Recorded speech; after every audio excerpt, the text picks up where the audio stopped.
imamo ene iste debate. Vedno imaš nek kao studio, ne vem, Slaka, nekdo vodi, vedno je tako, medicinska konoplja, da ali ne.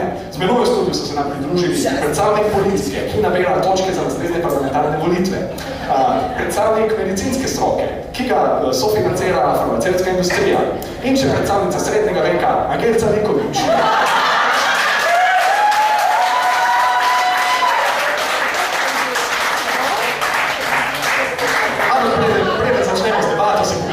Posnetek. Ali še pot ti vedno pokaže enega modela so našli, ki imajo ful redko obliko bolezni, ne vem, ful se trese, pa kažeš joint, ško bi katero.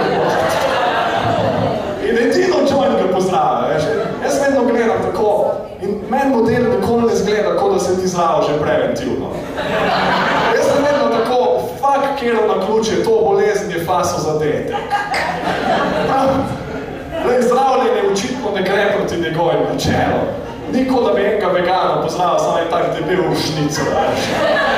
Ampak tega noben nikoli ne bo rekel, veš, noben nikoli ne bo prišel v studio in rekel, ja, brat, da je prava vegana, zato ker se ga rad napoham in gledam YouTube posnetke. Noben nikoli ne bo v nikozli stari rekel, da če že bi kdo rado travo, je to Angelca Likovič. To se stovi. Všeč me. Nikoli, če res, ona po 2 timih bi spremenila mnenje o posilstvo in splavo. Definitivno. Zato, ker če ji trava ne bi pomagala dojeti resnice, da je na napačni strani zgodovine, pa ne vem, kaj sploh pomaga. Mogoče kak posiljevalec smislom za humor.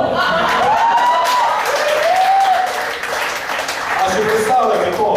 Nekdo se iz neznanega razloga odloči, da bo posilil Angelco Likovič in ona vmes, kaj dela, če reče, za otroke gre.